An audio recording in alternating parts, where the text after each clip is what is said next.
Hey everybody, Russ W. Oker, Go Hills TV, powered by JBS, bringing more to the table. It's a Hy-Vee Warrior win tonight over Sauk Valley out of Dixon, Illinois. The Warriors now have won 10 in a row, and that is another big win. 85-54 was the final tonight here at the Hellyer Student Life Center. Coach Dewey joining us now, along with Kayden Nation. 8 points, 4 rebounds for Mr. Nation tonight. First of all, Coach, I'll give you a chance, your opening thoughts on how your team performed tonight. I just told him in the locker room I thought that was one of the most unselfish games we played all year. We turned down good shots for great shots all night long. This guy, I mean, he only shot 2 for 6 from 3, but if he wanted, he could have shot 23s tonight with the amount of catch and shoot opportunities he had, and he just kept turning down good ones, and the ball just found the right person every possession. So offensively, I thought we were extremely unselfish. I was very, very proud of them there. And then defensively, we had put some heat on the ball, got in the passing lane. I thought the first half for sure we really got out in transition based off of our defense. You even got in on some highlights tonight. You had a nice move. You still got a little bit of ups left. No, 0 ups. These guys know that. I don't do that anymore. I got a blown knee. All right, Kayden, you handed Sauk Valley. They kept some pressure on us. They certainly didn't make it easy. Talk a little bit about their defense and how you guys handled it tonight. Yeah, we knew they were going to stay in that zone the whole game. We knew we had to make the right passes, attack the defense, get into the paint, and find open guys, and that's kind of what we did. And we didn't turn the ball over as much either, which was good. We had 10 turnovers. You know, we like to keep under 10, so I think we handled their defense well.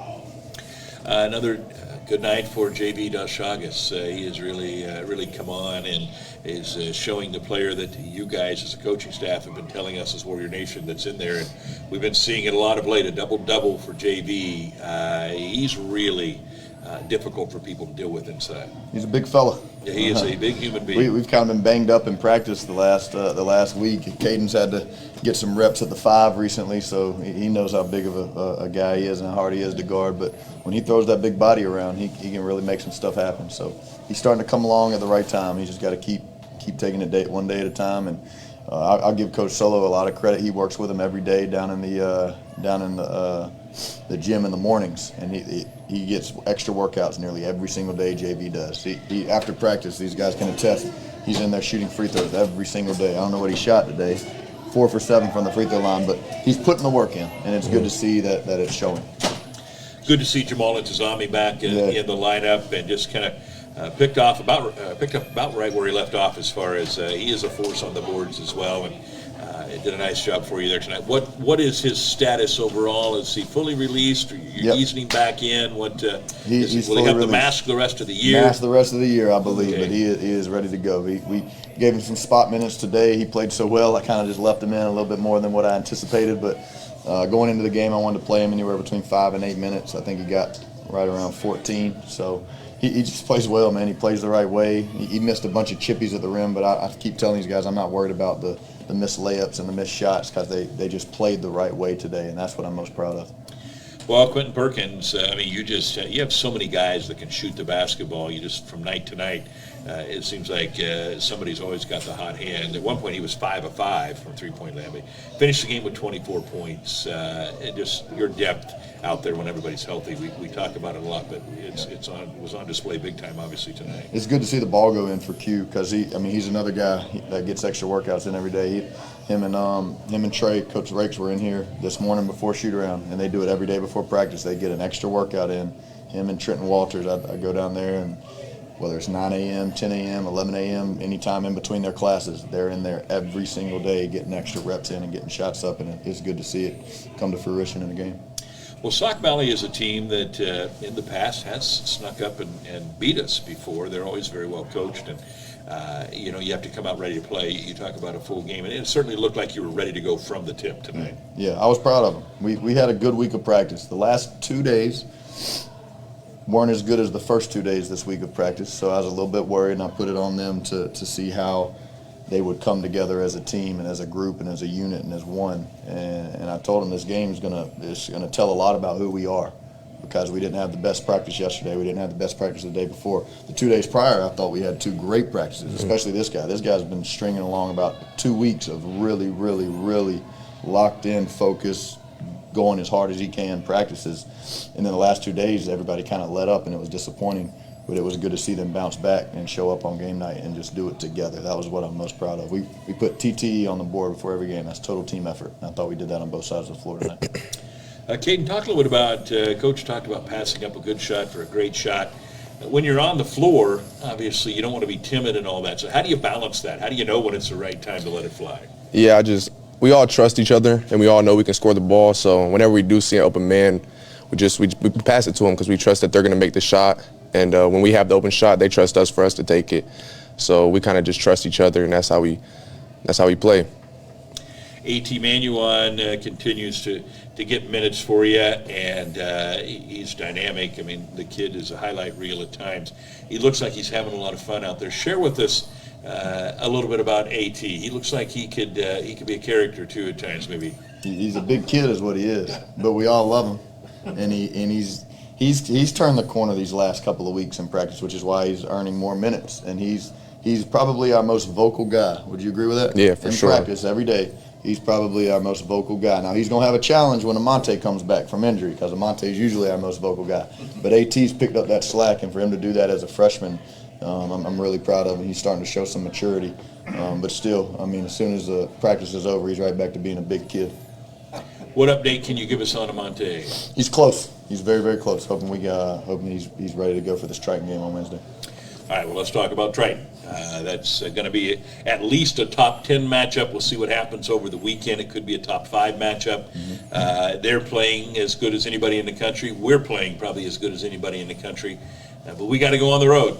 It should be a lot of fun. So what have you seen with them, and what will we be preparing for next Wednesday night? We're preparing for a bloodbath, a war. They're a talented team. They play really well together, especially as of late. There's nothing they lack as a team, similar to us. They got the guard play, they got the bigs, they got shooters. But these guys, every time we've had a big matchup this year, these guys have showed up. They've prepared the right way, and we're not going to do anything different. We're going to take it one day at a time, and we're going to prepare. And on game day, we're going to trust the work that we put in, and we're going to be ready to go. Well, we're not going to come back to the Hellyer Center until almost March. It's going to be the 25th of February. You've got 3 straight road games, including a couple conference games. How vital is this next stretch, you think, towards showing that we are ready for hopefully a postseason run that takes us towards a championship? Yeah, this is it. These next 3 road games, I mean, this is huge. We've prepared and we've positioned ourselves, and we're right where we want to be right now. And I keep telling these guys, we got to just keep getting better every day. We can't get stagnant. We can't get complacent. You can't think we're the number 3 team in the country and we're good and we're where we're at, where we need to be. Like, we have to keep staying hungry. We got to keep that chip on our shoulder. This dude's done a really, really good job the last couple of weeks. Like I said, just bringing it every day and showing up to work and doing his job and doing it the right way. And we're going to keep doing that. Again, we're not going to change anything that just because we're playing a top 10 opponent. We're going to keep doing what we've been doing all year. And these guys have showed up on big games, and we've showed up on the road. So we're going to be ready. All right, Kayden, obviously, coaches preach it. Everybody preaches it. Every game's a big game. You got to get up for every game. But as a player and as an athlete, how much do you look forward to the matchups with teams that are also ranked high? Yeah, that's the games that you want, see how your work has been, see it in the game, so those are the games that we look for, and those are games that everybody, wants to see, so we want to definitely add that to the win column and keep going. Well, it kind of worked out schedule-wise that we have a little bit of a break between now and then. Some of the guys that are playing, we as a fan base assume they're fully healthy, but how much will this next few days off maybe help even, Abdullah, Perkins, guys that were fighting some ankle injuries? I think it's going to help everybody. We got ankle injuries. We got a cold bug going around. It's starting to take its toll through the team. As soon as we went through the handshake lines and we gave everybody a high five, we went straight to the locker room, and I told everybody to wash their hands before we talked. and everybody went, and everybody washed their hands with soap and water, and then we kind of huddled up and we did our talk. But we're drinking lots of water. We're passing out vitamin C before practice every day. We're doing everything we can to stay healthy. But there's, these next couple of days, hopefully everybody can get back right. All right, the Warriors get the Hy-Vee Warrior win 85-54 tonight. Go to 21-4 on the season, winners of 10 in a row. Off to River Grove, Illinois, and to take on Triton last year. Two teams, us and them, that were both in the Final Four. They in the national championship game. It should be a great matchup. All eyes in the nation will be on this one over in Illinois next Wednesday night. We'll be there with it on Go Hills TV. We are powered by JBS. So that's going to do it for us. Thanks for watching, everybody. Go Warriors!